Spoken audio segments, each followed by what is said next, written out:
welcome to episode 67 of the SBP podcast, the voice of mobile film. I'm your host, Susie Botello. In our podcast, we bring you the editor of the feature film Blue Moon, Judd Resnick. Judd lives in New Zealand, but we find it interesting that he used to live in San Diego before he and his wife actually moved to New Zealand, which is where Blue Moon was filmed. Blue Moon was shot with an iPhone at one location during a very short time. When you see the trailer for Blue Moon, it actually grabs you. First, you don't realize that the film was shot with a phone, but also because of the editing talents of our guest. Judd and I talk about Blue Moon and what editing a feature shot with an iPhone and edited with a PC was like. But we also talk about editing films. Judd shares tips and advice for editing your films, and we have some fun referencing some films with outstanding editing. If you're ready, and I am, let's go talk to Judd.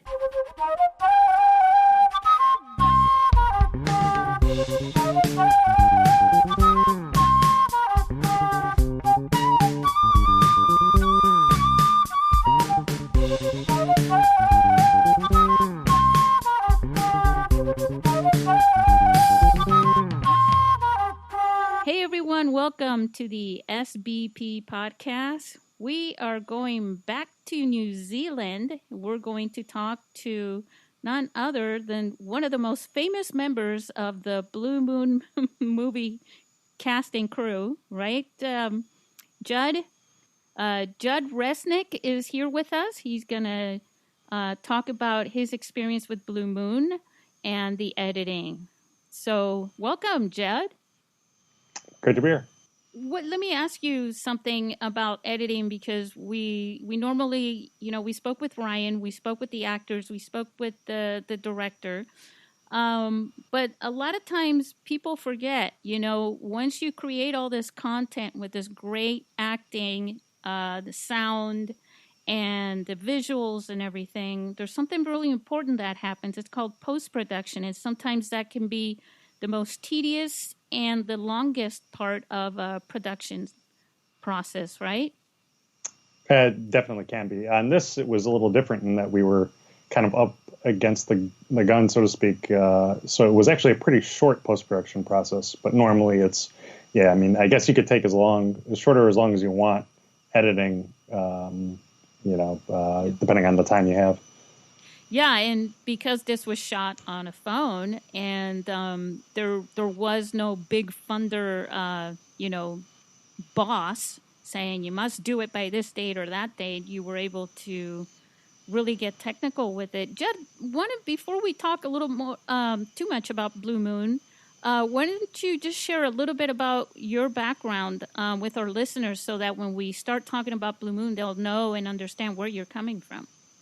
Oh, sure. Well, let's see. What can I say? I've been editing most of my adult life. I actually started editing technically in high school. I was lucky enough to have a video audio kind of program in our school that was a broadcasting program, and sort of learned the basics of editing then. This is going to really date me, but this was back before there was nonlinear editing really available in schools. It was basically VHS tape to VHS tape, and you would have to think about the edits you put together shot by shot. And if you put some shots together and you didn't like it, you'd have to go back and go over everything you did. So real kind of archaic way of doing things.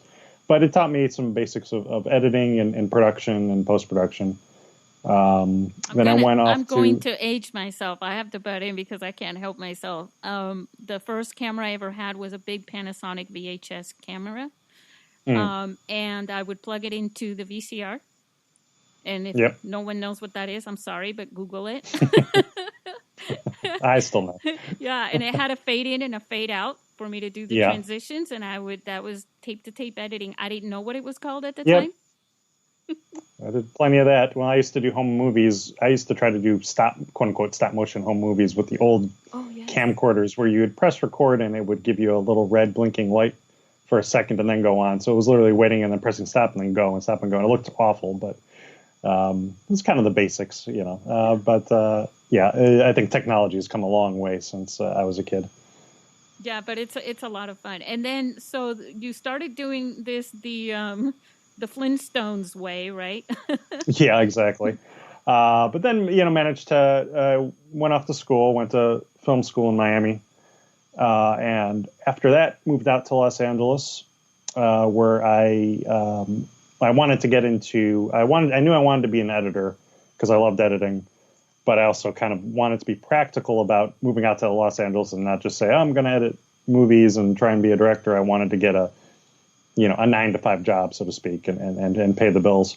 So I went into trailer editing because I loved movie trailers and figured that was kind of steady work. There are a lot of what they call like trailer houses or edit houses in Los Angeles who it's like advertising, but advertising for the film industry. So that's what I did for many years was start off as a runner. Back before everyone was sending footage off online, you had to throw stuff on big 3/4-inch tapes and then run them across town, get in your car and drive them all over town. And so that was my first job, actually, was running all over LA. And was able to work my way up into an assistant editor position for a couple of years, and then became an editor and spent several years doing movie trailers and television spots, advertising for movies and TV stuff. Then one day met my now wife, who is a doctor, and she was just about to get a job in San Diego, and had convinced me to move down to San Diego. And I think by that time I was pretty ready to leave Los Angeles anyways. I was getting a little disillusioned with the film advertising industry, so to speak. But managed to get a job in San Diego at Sony PlayStation, their offices there, which turned out to be an incredible experience because I got to edit what they call cinematics for video games, which was kind of little mini movies. It was the first time I really had a chance to actually edit scenes, the cinematic scenes, professionally at least. And that's always what I'd really wanted to do anyways. But this had the added kind of technical aspect of it being computer-generated images. And so it was kind of a completely different way of editing than you would get on a movie where you have a couple cameras and you have a couple shots. This was, they would go into what they call a volume. You've probably seen stuff like this. People were in motion capture suits, kind of how they did Avatar. Yeah. That's how they record video game cinematics. They get guys in these suits.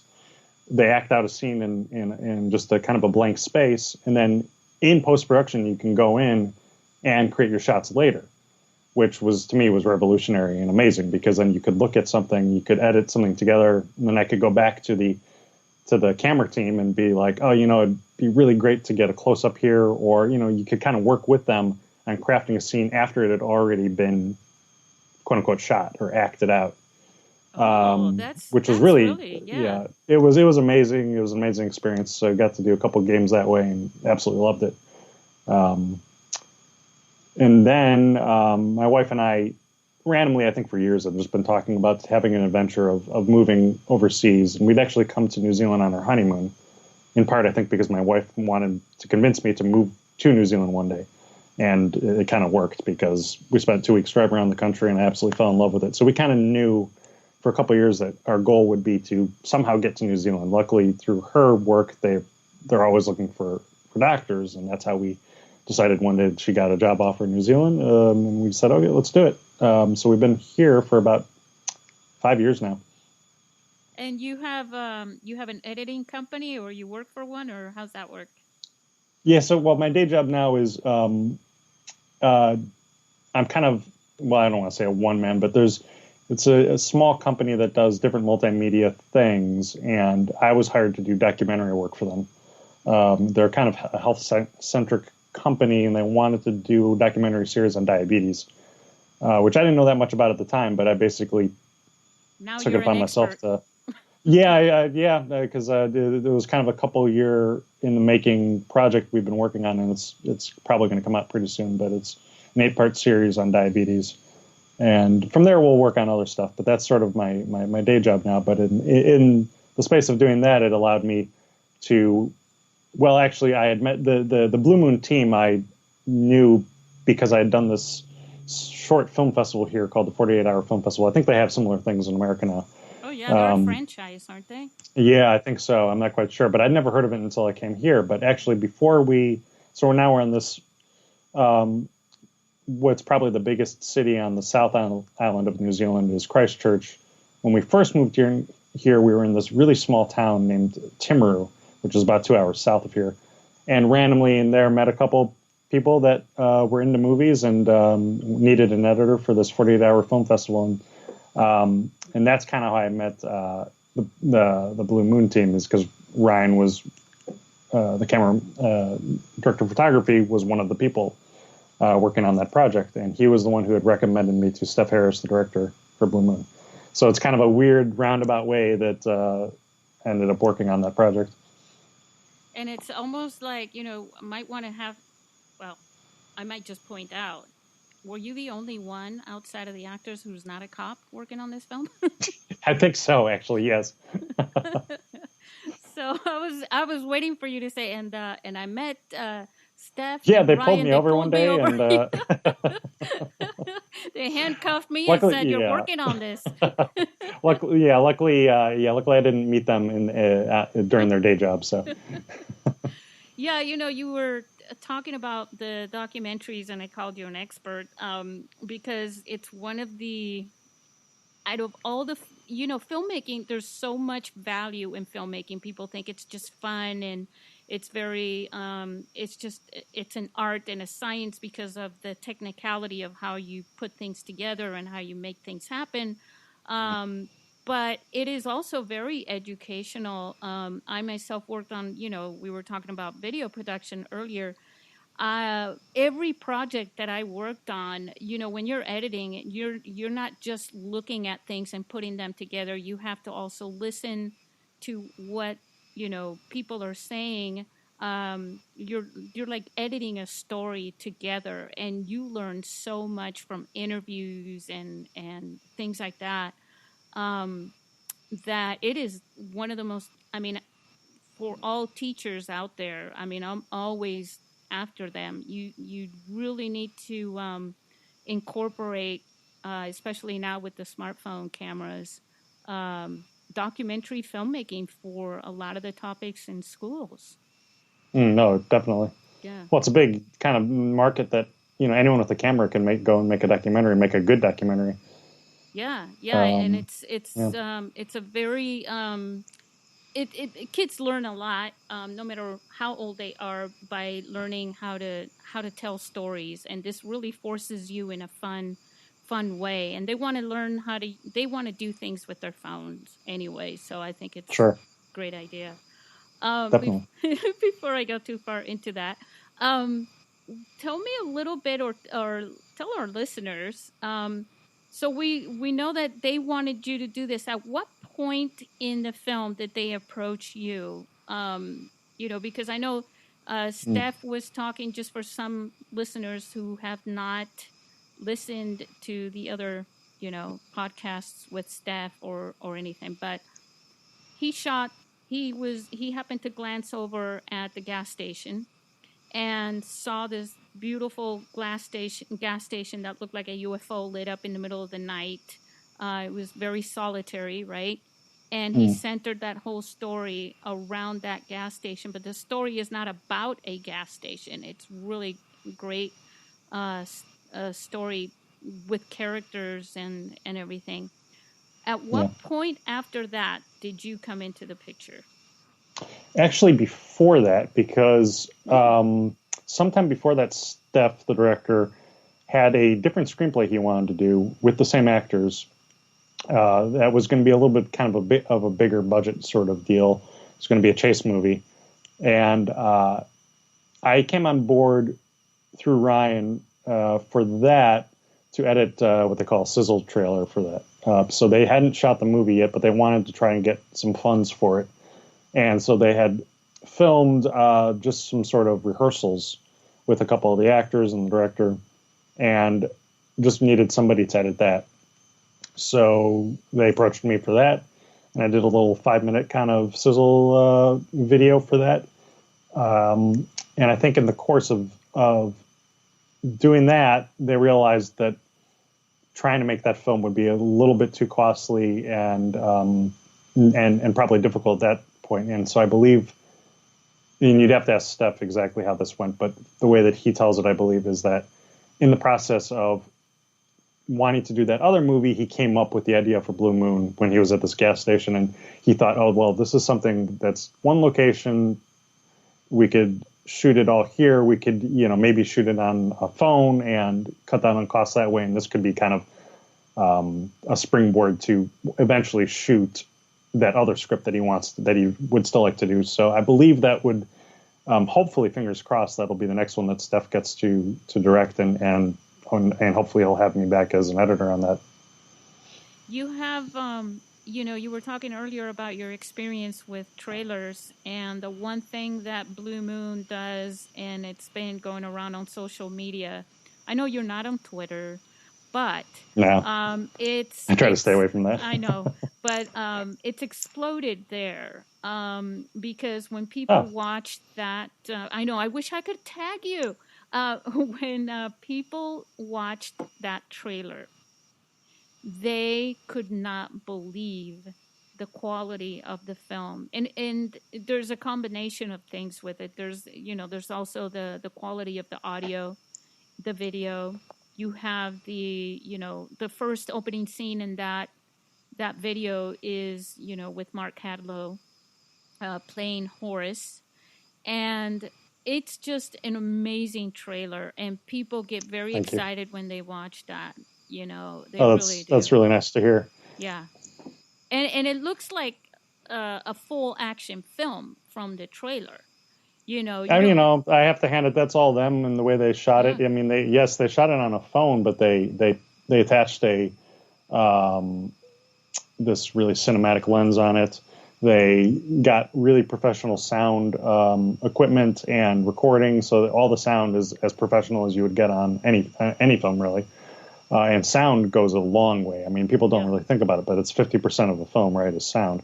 And so you need good sound, especially, to make it cinematic, to understand the dialogue. And they just, they had everybody who worked on it, the crew, great lighting.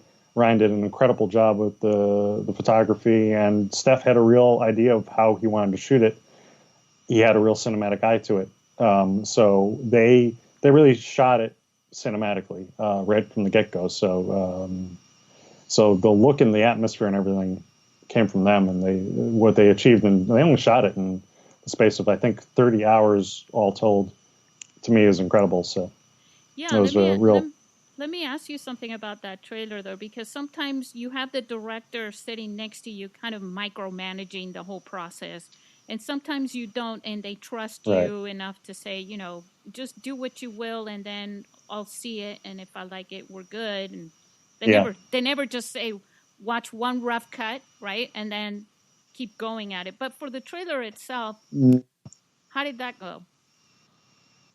Steph is amazing as a director, and I think when it came to it was amazing how much I would say that he wasn't sitting over my shoulder, mostly because he wasn't in the same town as me, but he was very open to just letting me do edits, and then of course he would have notes and stuff. I think both of us together, if we'd had more time to keep editing it, we probably would have. And I can look at it and say, well, could have done this, could have, but that said, he didn't micromanage. I think he trusted everybody he hired to do the things that he wanted them to do.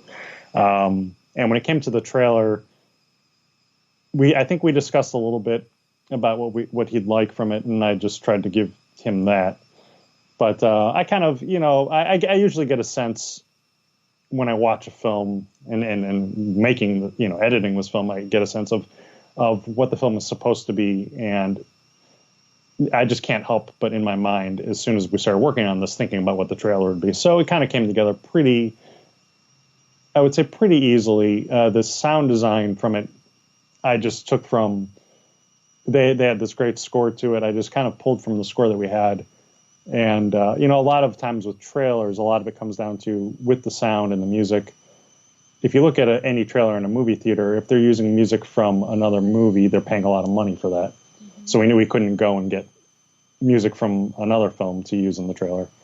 And you have those deep banging sound effects of, you know, slamming and things like that. I kind of built the trailer around sound design of sound effects, which I knew we wouldn't have to pay for. So I kind of, a lot of the quote unquote music was just the sound of a ticking clock from the film that I kind of re-edited and turned into sort of a musical track, as it were, to kind of push the trailer along. Yeah, no, that was the trailer. I mean, maybe we should have an award in our film festival for the best trailers. You know, especially there's a real art to, you know, as someone who had edited trailers for years, I know there's a real art to it. It's amazing though when most trailers that you see have been reworked so many times, it's never anywhere close to the original vision of the original trailer editor. But, you know, I think the best trailers are always, at the end of the day, the ones from the best movies because they have the best material to work with. And they stand alone. Yeah. And there's some, at the same time, there's some absolutely incredible trailers that people still remember and love from what turned out to be not great movies. Yeah. So, you know, I think there's a real art to trailer editing, and you can certainly, you know, I never want to show too much in a trailer. And I always consciously tried to fight against that of giving away too much. A lot of trailers these days give away too much. But the reason I love trailers is for the, you know, what they call teasers. The first trailer that comes out for a movie is usually only about a minute and just gives you that kind of glimpse of what the movie could be. And that's why I love trailers, are for those, just the teases and kind of showing you the potential of what might be within this movie if you go see it, but doesn't give everything away. And that's always what I strive for when I edit a trailer, is to tease the audience, but not just blatantly tell you the story. It's kind of like a sales pitch, you know? Yeah, I mean, it's advertising. It's just advertising for films, not for a product. You know, we were talking earlier, but I think we weren't recording earlier when we talked about this. The program that you used for editing was Premiere, right? Yes, correct. And when you were importing the footage, you know, a long time ago, I was on a seminar about mobile filmmaking, and there were retired directors sitting in the front row, and they were, you know, big directors that had worked, some of them, on Hollywood films. But you know, people get used to what they get used to, and I was concerned that they were going to ask me some very technical questions, you know, that I wouldn't be able to answer. And this one guy, you know, he was, you know, just giving me that look throughout the whole thing, like, you know. And he says, I have a question. And I'm like, I got a little nervous. And I said, well, yes. And he says, how do you get the footage from the phone into your computer? And I was like, oh, you just plug it in and you know. So how, you know, I actually myself, the footage can be overwhelming for what I'm using and for the hardware that I have. So I like to actually use QuickTime, trim the clips that I know that I'm going to use, leave heads and tails, and then bring it in. What is your process? That's a good idea, yeah. Well, this was a unique process on this film in that the computer I used is a computer I built for editing. So it's a very powerful and fast computer. That being said, because they shot it on an iPhone, it had this odd Apple codec that made, and I work off of a PC, not an Apple. So for whatever reason, it was shot 4K, so very large file sizes. My system had real trouble kind of playing it in Premiere. It would kind of stutter and stop. So I actually ended up editing it on my colleague Jack, who did he was post-production supervisor and did the color timing on the film. I mostly edited most of the film on his iMac, using Premiere. So I think if we were to do this again, I would probably ask them to shoot it in a different codec.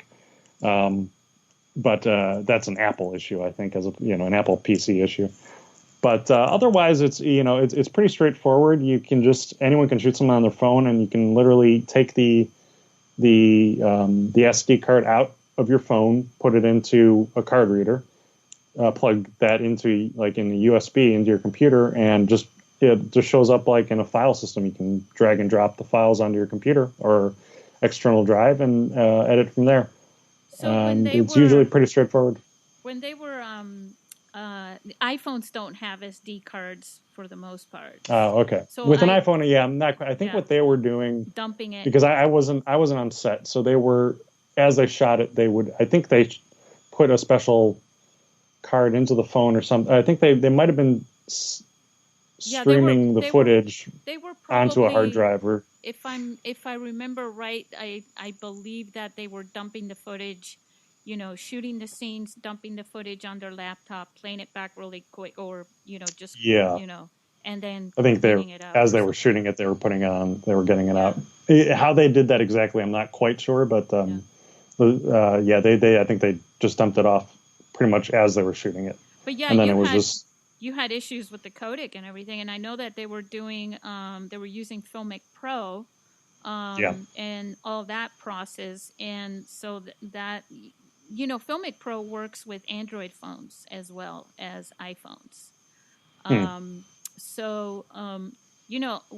I would say go get a Mac, Judd. I know. That's the thing. I sort of, for years, had Macs, and I eventually got fed up with them. I'm like, no more Macs. And I had gotten a Android phone, and I'm like, well, this is pretty good. So then I switched over to a Surface Pro for my home computer. But years ago, I had built this PC just as an editing computer, so I figured might as well keep with that. But I think probably in a couple of years, I might think about getting some sort of Mac again. Yeah, there's no reason why you can't have both. Sure. Well, so let me ask you something else. When you were syncing, we were talking about the audio and syncing the audio, because it's one thing is to do a short film. You don't have this had a lot of dialogue. And I know that they shot pretty much every scene straight through, but there were different angles on some of these. How hard was it for you to sync all this audio? Was that? It wasn't it wasn't too bad. It was the same process as you'd have on any film where they had slates. Yeah. So more or less, it was you could find the audio clips easily, and it would naturally have the same scene number on it, so you could find the files pretty easily. And then I think there are some ways in Premiere and other editing programs to do some sort of auto syncing, but I just kind of like to do it by hand just to make sure. So I would just if you have a slate or you can just have someone on screen clapping, it's always easy just to sync it by sound and go from there. And so the first thing I would do would be to bring the footage in, sync it to the audio, and then I would start making my selects from there. Yeah, so were you working mainly with the video and then the audio, syncing that, or vice versa? I did it both at the same. That was the first thing I would do would be sync everything, and then I would work on it from there. Okay. So I when they gave me the footage, they also gave me the sound at the same time. Right. And did they? I don't think they had a script supervisor, did they? So they might have, but I never saw any script supervisor notes. Really, they gave me some notes on it, so that might have been what the script supervisor was doing. But I think those notes had come from Ryan, from the director of photography. Yeah. Did you? All right. Now here comes the good part. So, how did you make this film so cinematic? Maybe do a little tour of the process. So some of our listeners can get a not the best idea, but at least a fun little trip on your neck of the woods as an editor. All right, this is how you make this cinematic, because we're all very interested in that. Well, I think the first thing to know about any movie that has a great atmosphere and a cinematic feel is that the reason I love movies is that it really incorporates every single type of art into one. And so it was a combination of the way Steph directed, the way that Ryan had shot it, the way the actors had acted in it, the way they had lit the scenes, and then the way that I edited it all came together into one cohesive kind of cinematic feel. But I just kind of, on my end, I just tried to stay true to the script and to what Steph, the director, wanted, which was an atmospheric, slow burn thriller that sort of was quiet and introspective, but had a ratcheting up of tension as the film went on. And so I personally love films that hold on shots and have where every single shot it goes exactly as long as it needs to be, no matter what the film is, where you're not doing a million back and forth edits just to do it. So I think I on my end, I built the film editing wise, knowing that the start of the film was going to have a lot of long takes, a lot of, you could let the film breathe. You could let it kind of play out. And as the film went and the stakes got higher and the suspense heightened, naturally the pace would quicken, but that also had to do with the way they shot it. So to tell you the truth, the way that Steph directed it and they shot it made it life really easy on me. They, by virtue of only having one camera really on set, there was usually only one angle of anything anyways.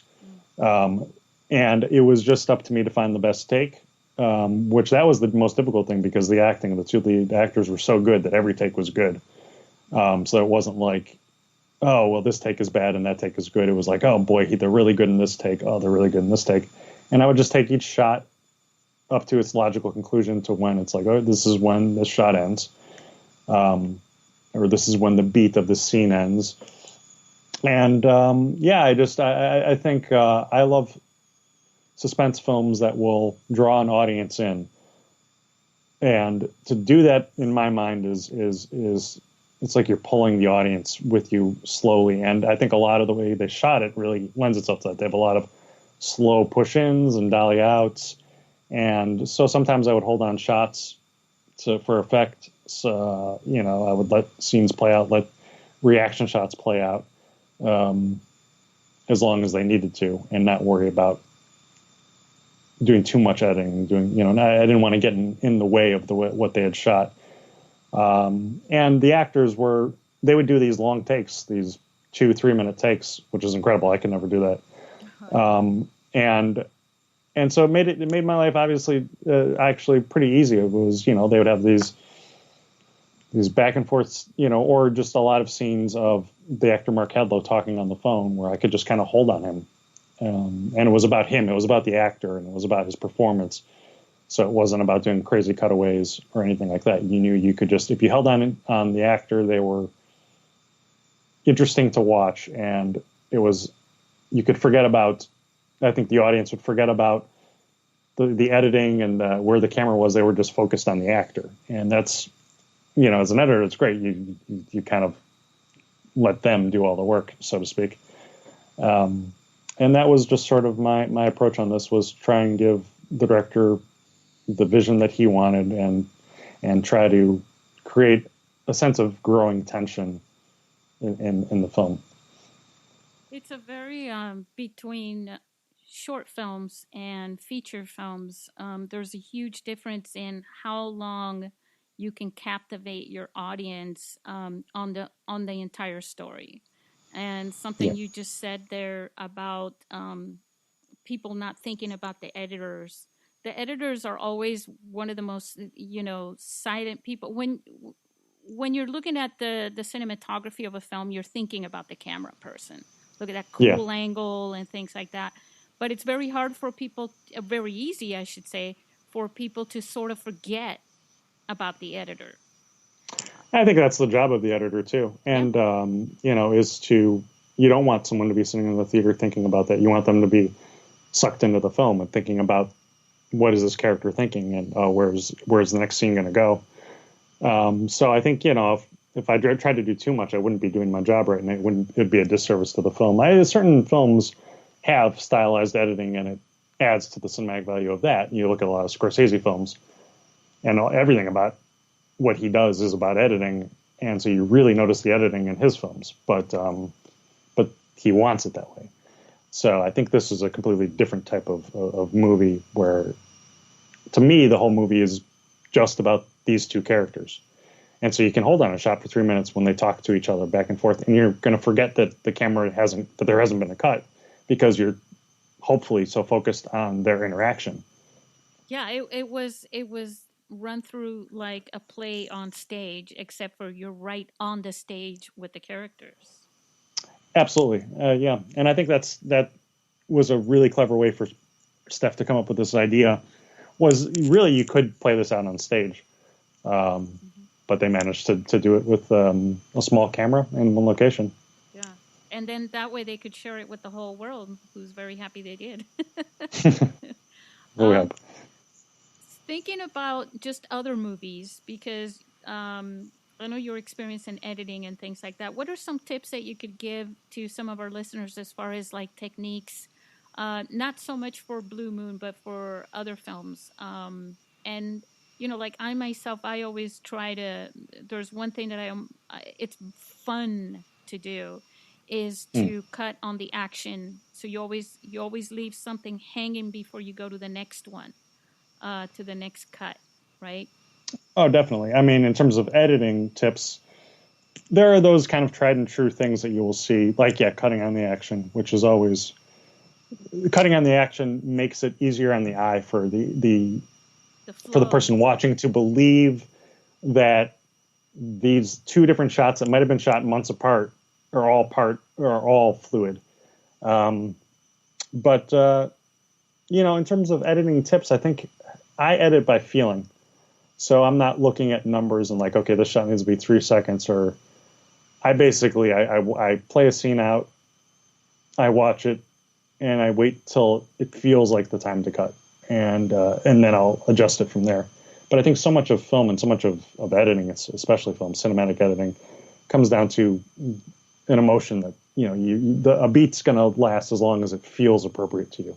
So I do it on, I'll play a scene a million times over. I'll look at all the footage. I'll see what, first thing to do is just look at every single angle you have, and it's like putting a puzzle together. So you have to say, well, I've got these 8 pieces, and this piece from this shot is really great, and this piece from this shot is really great. But the scene is about this. Like, the scene has to be about this or this character.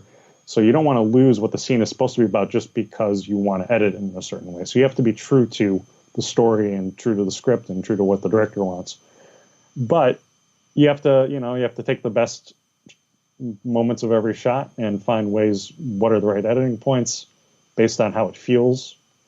And then you have to watch it all as a whole, put it all together and say, well, now that I put it together, this thing is dragging and I'm getting bored in the middle, or this line isn't necessarily needed. And I think a lot of great editing comes to rewatching your work, playing it over and over, and getting a real sense of it and fine-tuning.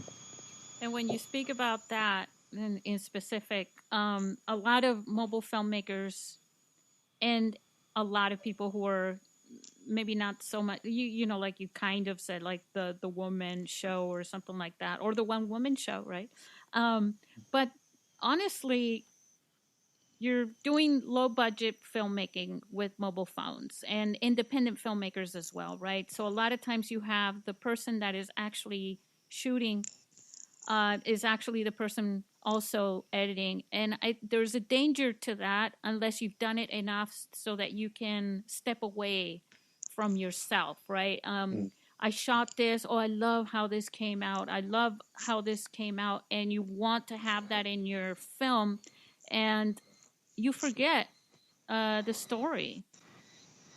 I think that's a good point. I think, again, as I kind of mentioned, film is such a collaborative art that, if there is one person doing everything, unless that person is, a genius with their story, it's probably not going to, they're not going to be able to take a step back from it and say, well, this works or this doesn't.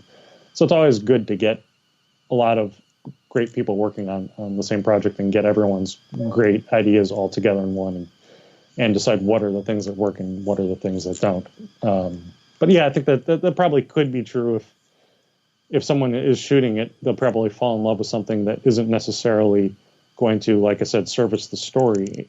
They might just love that part of the shot. So, I think editors, they get to be someone else in the room who can look at it objectively and say, well, I really know, that you really love this performance from this actor in this shot, but it's not going to work for this because of A, B, and C. So yeah, I think film,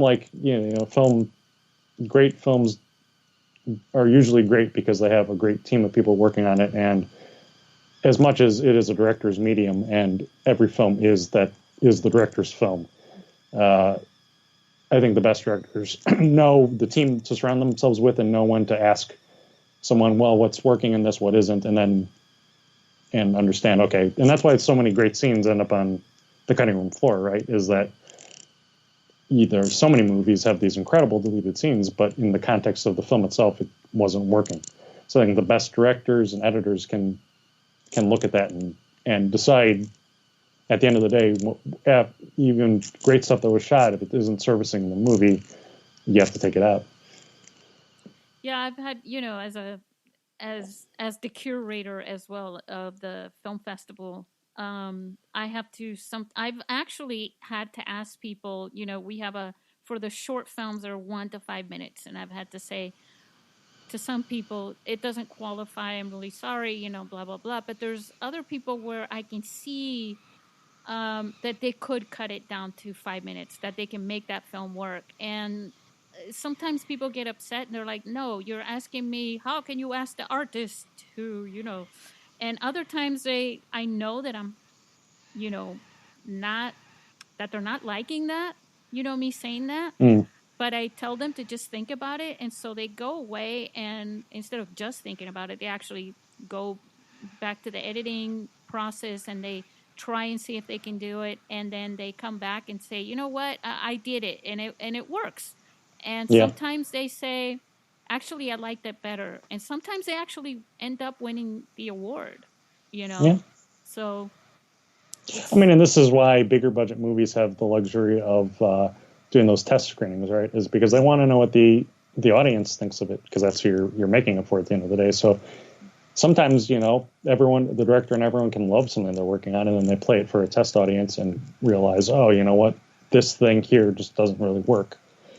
And there's value in that, I think, definitely. Yeah, I like that point. I'd forgotten about that.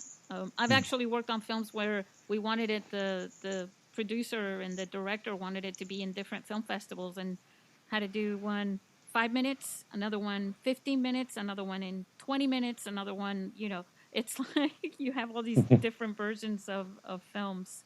Yeah. Yeah.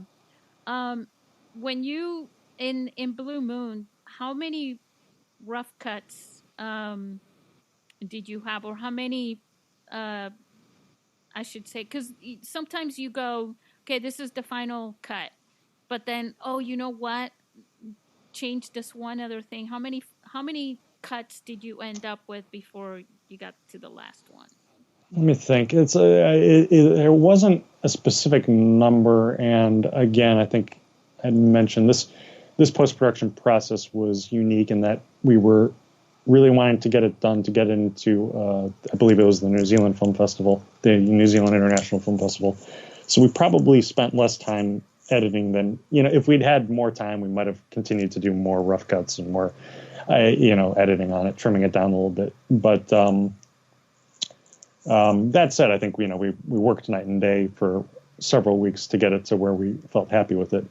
But by that time, I was sort of assembling the film in scenes. I would work on specific scenes, and much like a puzzle, you work on a scene here, you work on a scene there. Then you have enough scenes that you can put it together into sort of maybe half of the film, and then that technically could be your first rough cut. And so it kind of organically came together in that way, where I was still editing scenes as the rough cut, technically the first rough cut or second rough cut we might have called it a rough cut, so to speak. But by the time we got to, there were definitely moments where we edited and we said we were happy, this is the final cut. And then there was, something or else, little things that Steph, would want to change or that might need some improving on. And so we did some minor revisions towards the end, but we really only had, at the end of the day, it was pretty much one or two kind of rough cuts, if I remember correctly, some revisions, and we basically just got to kind of Steph, luckily for me, seemed to like the rough cut that I had done, and so the notes from him and the changes after that weren't so crazy, or it didn't, time consuming. There was just kind of some tweaking to get it to where he wanted to be. But at the end, also with this, again, there was it's a relatively short film, and every scene I believe in the script is integral to the film. So you can't really take anything out. So we were lucky in that there were maybe one or two minor little things that ended up on the cutting room floor, but it was pretty self-explanatory on my end to just go taking the scenes, the shots, and all together, A, B, C, it all fits together in this way. There's not much else we need to do to it to alter it. We don't need to really move scenes around or anything like that. So it was probably a quicker and easier thing on my end than maybe other editors have on other films. I know a lot of bigger budget films, they'll be editing for 6 months, 9 months, a year. We did this in, I believe, just under a month, I believe. So,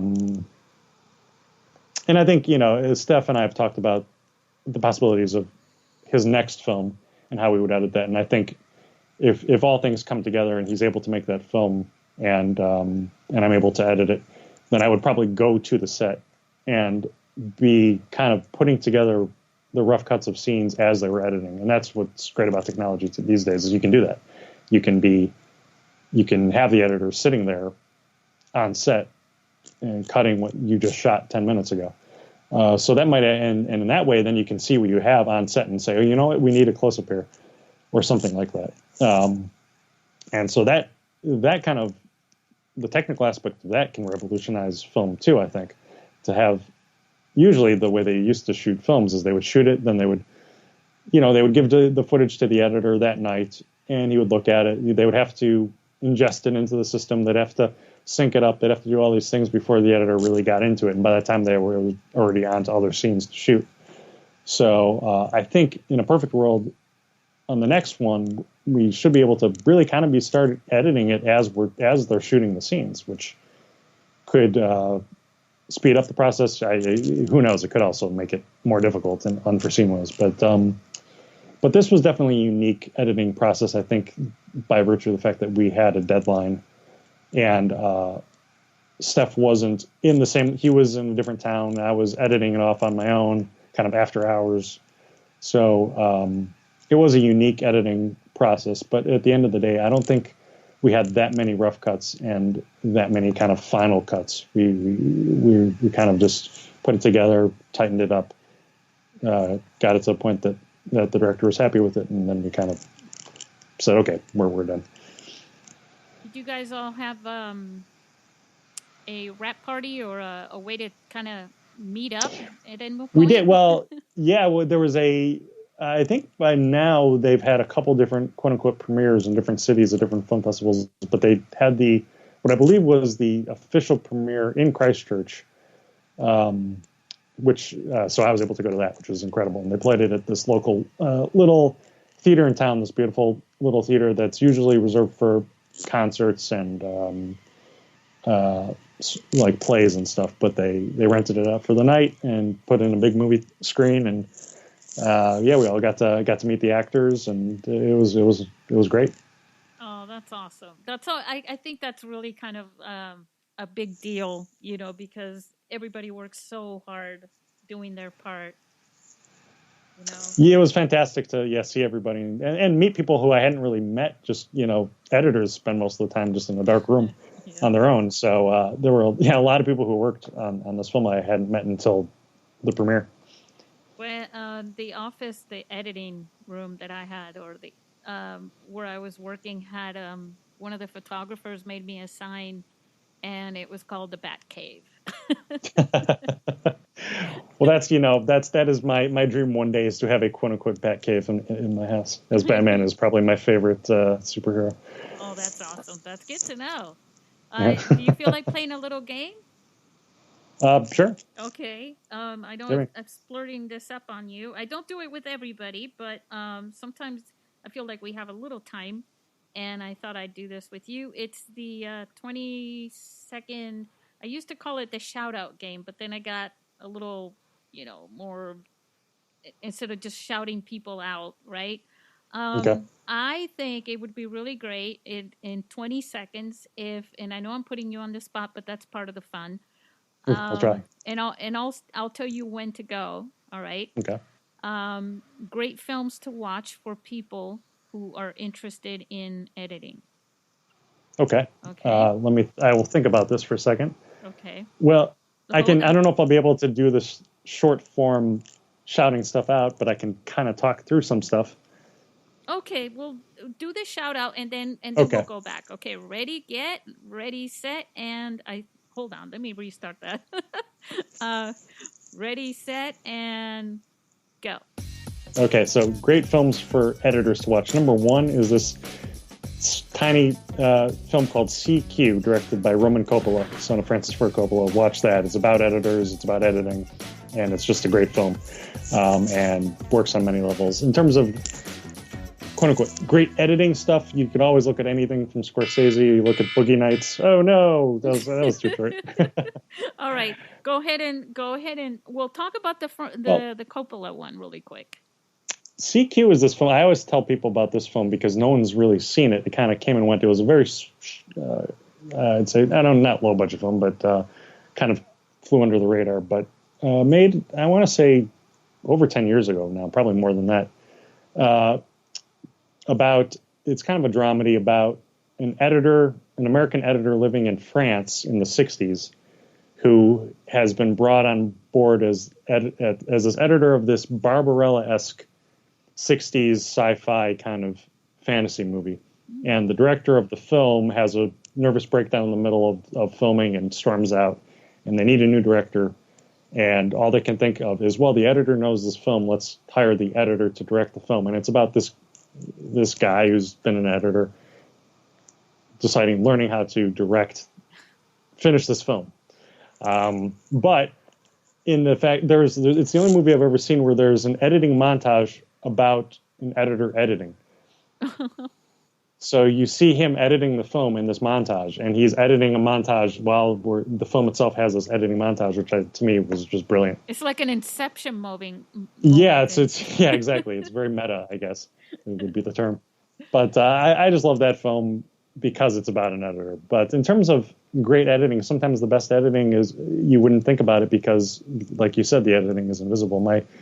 Probably my favorite film of all time, and I know I'm not alone in this, would probably be Shawshank Redemption, which has just that's a perfect blending of everything you'd want to create atmosphere, great editing, great cinematography, great direction, great writing, great acting. It all comes together, and the editing is invisible.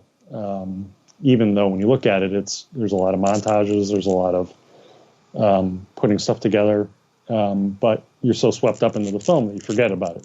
Forget about the editing. Some of the films that I've ever watched where I really am mesmerized with the editing, and I know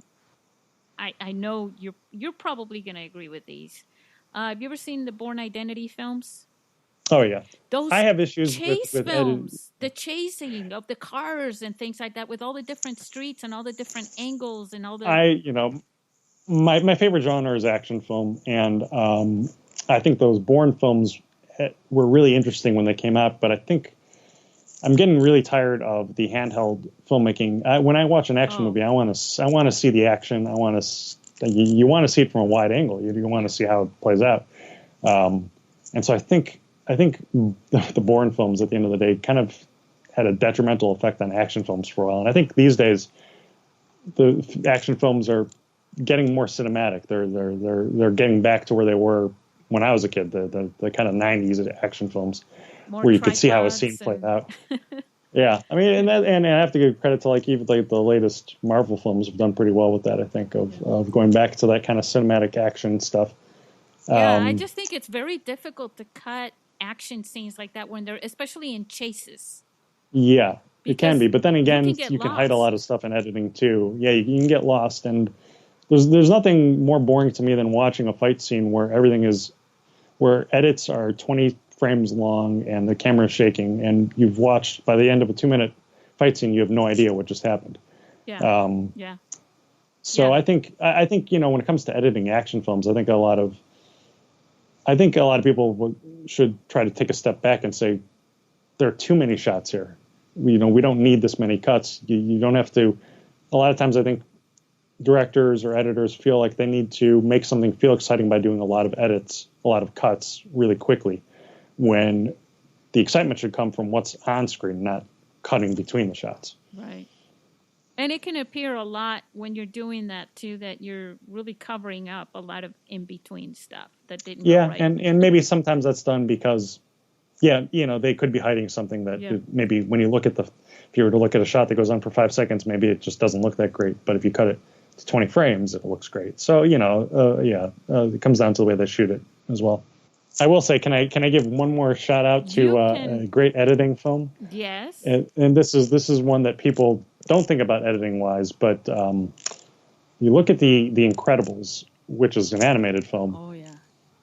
So much that's one of my favorite films, and I think one of the reasons that it works so well cinematically is the way that it's edited, especially in the action sequences. Everything has it's musical. The beats of, you know, jumps down here, the camera cuts at the right time, it cuts to this angle right at the right time. It feels like if you were to take every edit and make it a musical note, it would sound like a beautiful song.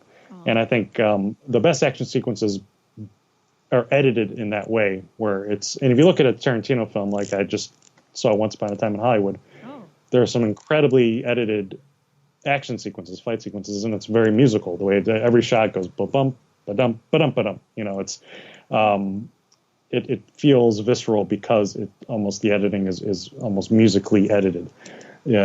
And I think the best action films do that. Yeah, we didn't get to talk about that, about the rhythm that you develop, Yeah, the the rhythm. rhythm and the flow. Like, for example, like if you have cameras panning and every other shot has a camera panning to the right or just to the left, it's easier to have it, left and right, middle, Yeah, zoom in. You don't and want to it have them all zooming in at the same, you know. Yeah. yeah, and I think the king of that actually, and the reason, and people, so many people have dissected his work now, and plenty of people talked about it. But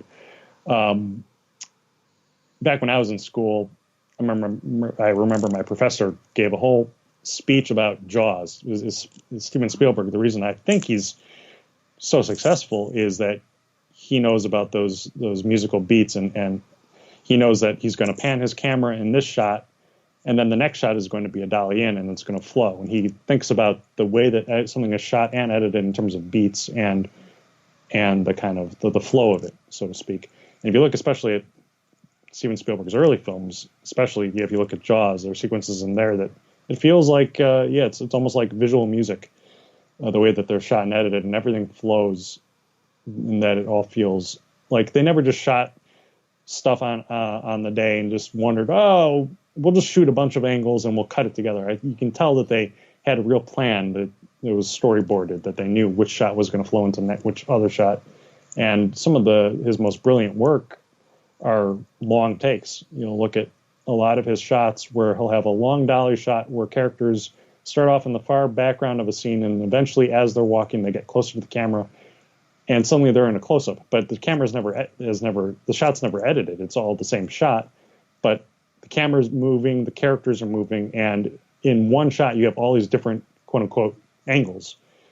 And so when you edit, when he edits, it's very purposeful. The next shot is supposed to be there, and it comes at the exact right time, and they've really thought it out, and they've kind of composed it as if a symphony conductor or someone who writes a symphony would put something together. And I think that's why I love movies, are putting all of these mediums together, visual, audio, and making it like visual music. Yeah. And there's another part of editing too, which gotta hand it a lot to directors. A lot of times, or sometimes the director is really calling the shots and saying, I've got all these different angles of this one line in this scene. Which one am I going to choose? Yeah. And you're going to choose the one that really fit, like, the camera angle going up or a close up into the eyes to show the emotion and frustration sometimes, or sometimes you're going, why do they have a side shot of their ear, things like Yeah. that. And there's a purpose to that, and it's Absolutely. psychological. Yeah, exactly. I mean, you look at a lot of scenes.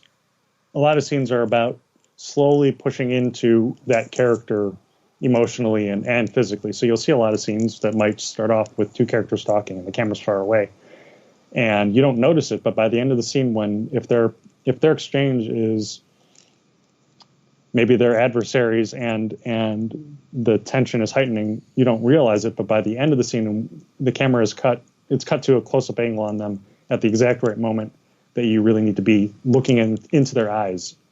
And I think the worst disservice you can do to something is to take a look at 20 different angles of a scene and just haphazardly cut it. No, oh, now we haven't seen a wide shot for a while, and now we'll cut to a wide shot. Oh, now we'll just do it now.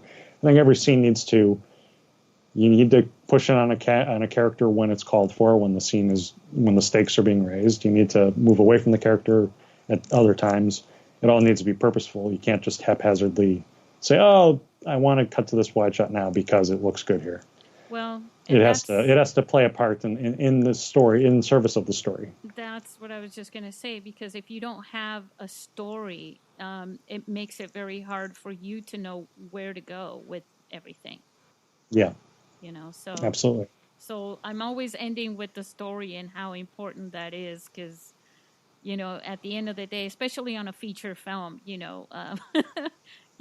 to keep someone captivated, you really need. I mean, it's great to have a performance, but the story behind that performance and why that performance is taking place is very important. And you bringing everything together as an editor for this the little film that could, as it's being called in a hashtag.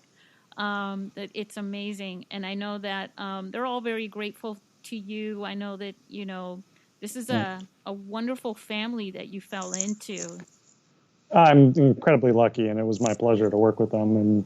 And Steph is an inspiring guy, the director, and just to decide he loves movies, he wants to make these movies, and he really went for it. So anything I could do for them, I'm happy to. But again, I just try to. They made it easy on me. They shot an incredible film. The actors are phenomenal, and Steph knew exactly where to put the camera when, and I just had to kind of take the work that he did and put it together.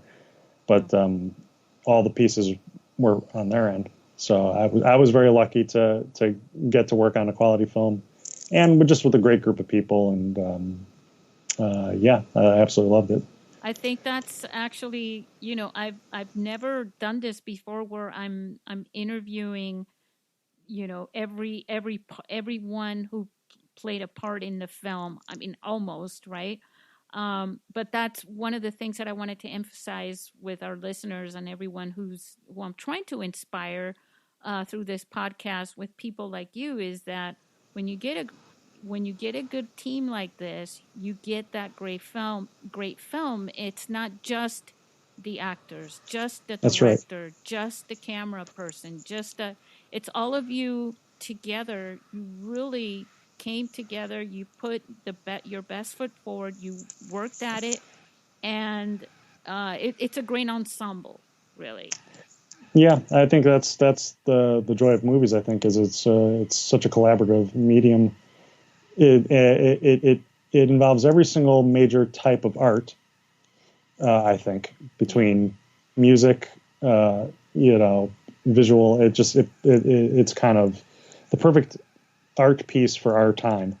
And and it forces all of these different people to come together and work together, and that's the beauty of it. I should also give a quick shout out to the post-production supervisor, which I think I did a little bit earlier ago, but Jake Bayless helped me out incredibly. He did the color correction on this. He did a ton of extra work on it. So it's like even I had help. Everyone kind of works together and leans on other people, and yeah, it definitely takes a village, as they say. We're going to put a link to the trailer again because well, that's what you all get for now, unless you get to go see it. I'm hoping it gets out there. Yeah. Yeah. But the one last thing that I just wanted to point out to everybody is when you do happen to come across your filmmaking family, just as this team, the Blue Moon team, has, keep it. Keep each other happy. Pay your team, however, whatever it takes. Keep the team together, because once you get that great team together, all your films are going to be the best they can be. Absolutely.